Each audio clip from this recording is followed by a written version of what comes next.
Welcome to this edition of the Western Canada Officiating Coaches Development Partnership. In this edition, we're going to talk about what we look for when we see officials. One of the things that I find challenging is the different levels of hockey and the different levels of officials that we're dealing with. Let's hear from some of our partners and what they look for the first time they see an official work.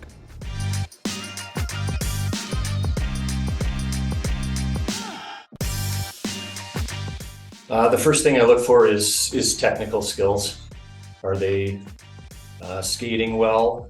Are they getting into the proper positions well? Are they following Hockey Canada procedures well? How well are they demonstrating all of those things? That's my first look for.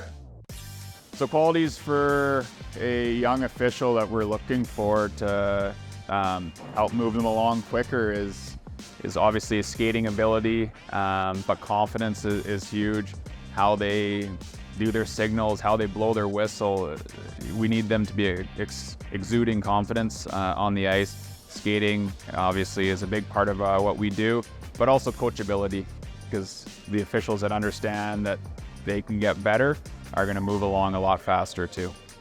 To me, I'm looking that they're giving an honest effort, that their positioning is there, and again, looking at their skating.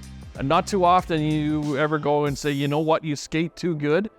There's always room for improvement from any level. So, those are the most important things. The judgment thing, I think, comes with experience, and you can give ideas, but yeah, you have to have that basics down before you can really proceed. One of the main things I have to see in an official is their, we call it the it factor. I have to imagine them in an NHL jersey. And if I can't do it, then it's going to be pretty hard. But how I can do that is they have to imagine themselves in an NHL or Western Hockey League jersey or Alberta Junior Hockey League jersey or Saskatchewan Junior League jersey. They have to imagine themselves, conduct and comport themselves like that they are proud to wear that jersey. And that can be anything from fitness to skating to communication, but there has to be a presence. And that's the first thing. If there's no presence involved in the official, then there's too many other things that we have to work on. We can teach rule knowledge, we can teach rule application through repetition and study, but we can't teach presence. We can't teach someone how to be courageous. We can't teach someone how to serve the game when the game needs serving, making that tough call at the right time. That is intestinal fortitude, and so that's probably the one of those things. It's hard to define, but when you see it, you know you have it. Some great points in what we first look for in an official. Some other key points we need to look at when we first see an official. For me, it's almost like building a pyramid. Once we lay the foundation, then we begin to build the layers above. The foundation for me is skating, positioning, and sight lines. When I see an official I haven't seen before, I start with a very basic approach. First, are they reading and reacting and getting good spots within their skill set? If they are, I then move on to watching where they are looking on the plays. If the official has that foundation, then we can talk about judgment and other qualities that officials need to be successful. My belief as officiating coaches, we should not even be watching the game until we have the officials doing the things they need to do to be successful. Step one for me, make sure the officials are seeing the play. They must be creating angles and sight lines.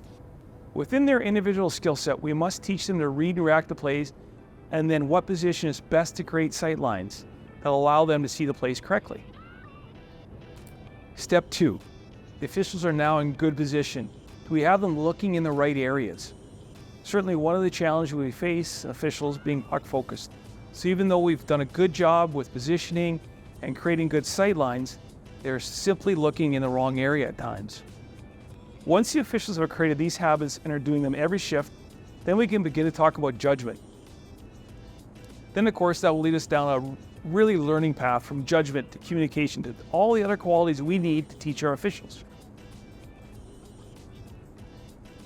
Let's hear some thoughts from some of our officials and our officiating coaches.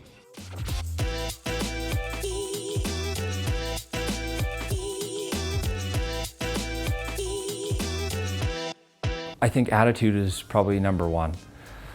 You can always just tell if an official's got a good attitude if they're out there, and I think the attitude encompasses it falls down through a few more aspects, and then it kind of lines up with your fitness, your skating, your signals. But an official that's got a good attitude, that's out there, they're working hard, they're fighting to try to find their sight lines, they're communicating with players, they're coachable. Like, I think that would be the first and foremost. It encompasses a lot for me to sit there and say the attitude, but that's definitely what I would look for.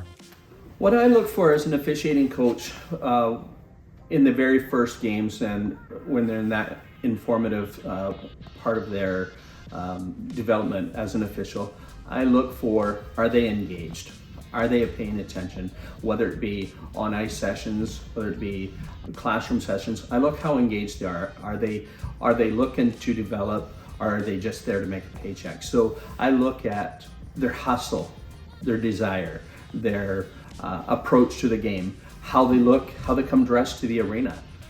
All of those things are taken into consideration when I look at new officials. Number one, I want to see compete. I want to see you out there working hard. I'd love to see guys out there enjoying themselves with a smile on their face. That's a key part of enjoying your job. But the compete part for me is number one. That comes with skating hard, with competing out in the ice, with getting into the play, with positioning. It's the all-encompassing piece. First thing, depending on the age and the level, is would be procedures and positioning, and then from there, I'm looking for like good judgment, teamwork amongst the crew, and the confidence that they can display in certain situations. I want to see effort. I want to see hustle, in the sense that the appearance that they want to be there. There's some passion there. Players can demonstrate passion through a hard hit or a great goal. Officials can demonstrate passion or desire by their effort. And just overall game awareness, a sense and a feel of how the game is going. If it starts the temperature starting to rise, are they, maybe their antenna going up a little bit and they're watching for late hits and maybe more severe fouls. Just a general awareness of in-game goings-on. For me personally, and I think I can speak for most of the members of the officiating manager staff, is that effort. Because, it's very easy sometimes, especially the longer you've been doing it, and you have a perception of where you think you should be in the pecking order, and maybe you're not there, so you put in a haphazard effort. So I think effort for me is something that always jumps to the forefront. I can always question your judgment, but I shouldn't have to question your effort. As you can see from the comments, everyone has their own way of coaching and dealing with coaching. We hope some points we have will help you in your role. One of the things that is important when you do talk to the officials is we give them feedback on what they did well and things they need to improve on. We also need to give them avenues to improve. To say we missed the tripping penalty at 2:31 of the second period really doesn't help them. If we can determine why it was missed, wrong positioning, wrong sideline, or did we see it but we did not feel it was a penalty? Once we can determine why it was missed, then we can really teach the official. Continue the great work, travel safe, and enjoy the games.